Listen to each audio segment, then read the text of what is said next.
I was afraid to be alone, and that's how I ended up a single mom at 20. I was actually crying before I started this video, and my mom, don't be alarmed by my edges. It's okay, it's fine. I was crying before I started this video. I guess I was having a pity party because I just woke up feeling kind of like disappointed, sad, upset, confused, all those things. And it's all centered on the topic for today's Girl Talk. I think for me, it's really about making peace with what I could have done, what I could have been.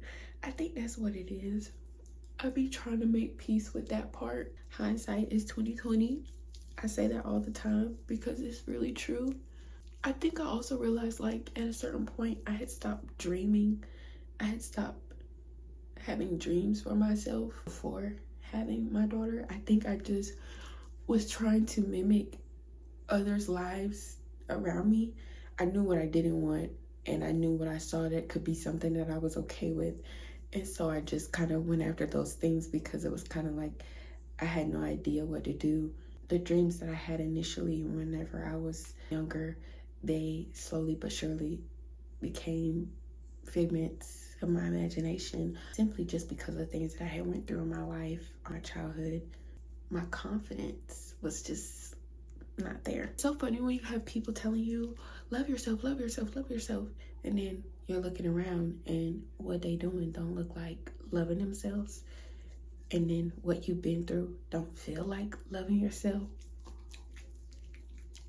People that you are expecting a certain level of love from, they're not giving what you expect. It's not looking like what you expect, and it breaks you.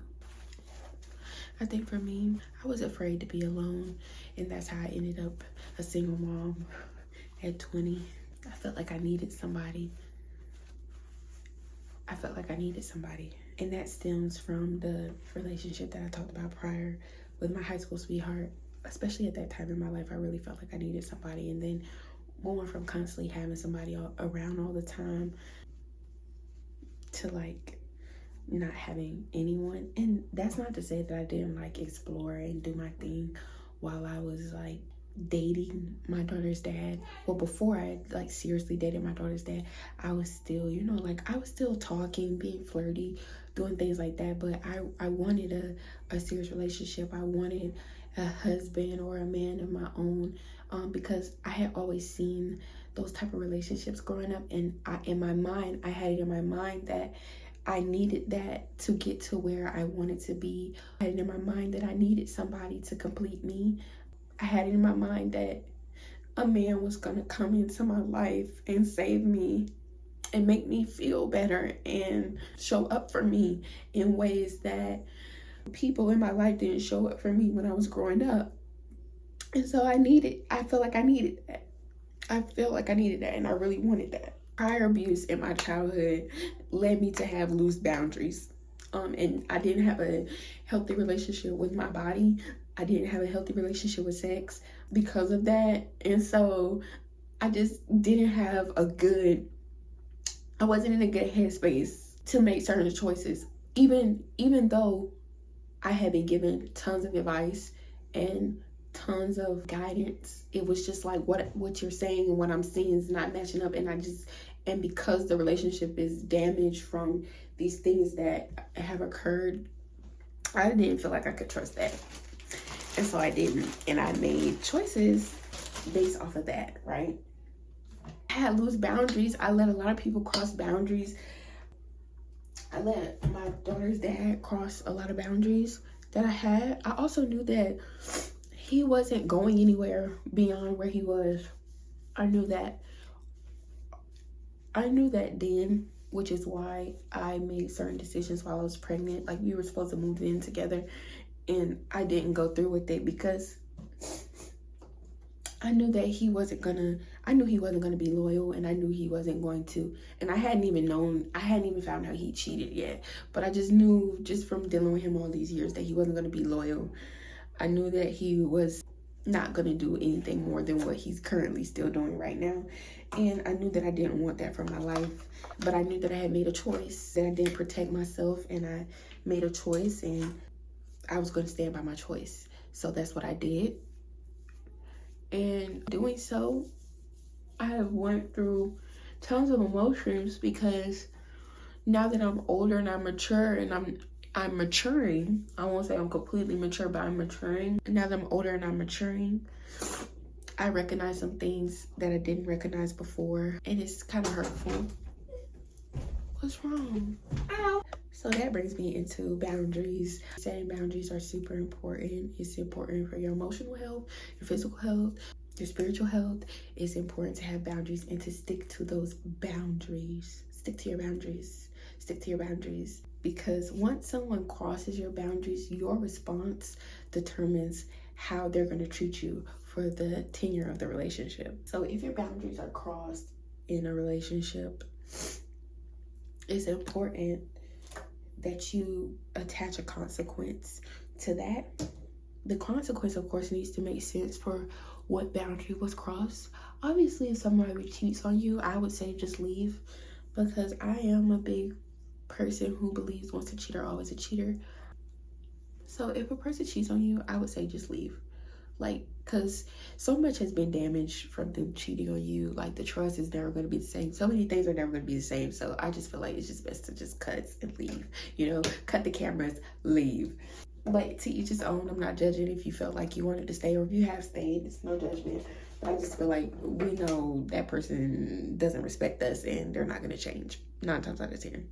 I definitely attach a reasonable consequence to the boundary that was crossed. Of course, if it's something super egregious, my recommendation is to leave. And you must also set boundaries for yourself. It's not enough to just set boundaries for other people and then you have loose boundaries for yourself, because the boundaries that you make to yourself are commitments that you're making to yourself. So by building self-love and building trust within yourself, it's important that you honor the commitments that you make to yourself. You know what I'm saying? So if you commit to yourself that you're not going to do something, or you're not going to engage in something, or you're going to leave something alone, you have to remain committed to that, because that's important for you building self-love and self-trust. And that's going to help you when you're in these situations, in these relationships, and you're trying to navigate these spaces. This can also be applied to friendships as well. Don't be in friendships with people who don't respect your boundaries, because if they don't respect your boundaries, they don't respect you, essentially. It's so funny about the pity party thing, because I was crying to my mom about everything that I'm talking about, like just being a single mom, not having a husband, being in a career that I did not imagine for myself, just not being where I thought I would be at 25, living at home. You know what I'm saying? I was talking to her about it, and she was like, why are you throwing a pity party for yourself? Like, if you're honest with yourself, you knew that the choices that you were making back then were not good for you.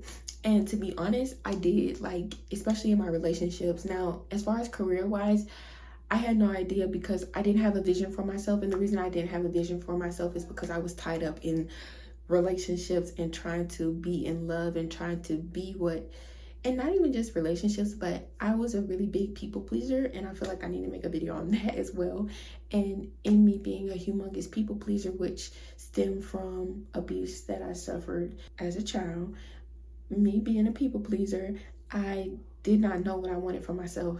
And so now I'm in a space of like, I kind of have a true idea of where I see myself and where I want my life to go. And I'm just upset that I didn't take advantage of all the opportunities that I had at my disposal at that time. But I also want to say, because I know that things can get misconstrued and I don't want any miscommunication to occur, I love my daughter. My daughter saved my life. Had I not had my daughter, I probably would have made much worse decisions than what I've made since having her. She has caused me to mature and love on myself and really take time to acknowledge and get to know me in ways that I wasn't before. And so, regardless of anything that I share on here, it's never that. It's never that. It's never a regret. I love my baby down, because I was spiraling out of control. And I had so much in front of me. And that's the thing. Like, that's the thing. I think that's what hurts me. is how much I worked, how hard I worked. And I realized I was working in vain because I had no idea. I had no vision for myself. And the vision that I did have, I wasn't confident enough to stand firm in it on my own. I wasn't confident enough to hold up a camera and vlog. I wasn't confident enough to make videos. I felt ugly. I didn't feel like, you know what I'm saying? Like my confidence was not there. When I expressed wanting to do certain things, I was told it wasn't practical. You know what I'm saying? And I should have just went for it. I should have just went for it, because who's to say it's not practical? You know what I'm saying? And so that's why I'm here today, sharing my knowledge and telling my story bit by bit, because I really feel like it could help somebody. Y'all, I definitely just want to say that I love y'all. I appreciate all the love and support that I've been getting on my videos, and I will see you guys next time in the next girl chat. We're about to make a cake, so that's gonna be in the upcoming vlog. I love you. Subscribe, like the video, follow me on my socials. Love you. One thing you gotta know about me is I'm gonna always do a white shirt and black pants combo. Like, that's always gonna be something that I'm gonna do.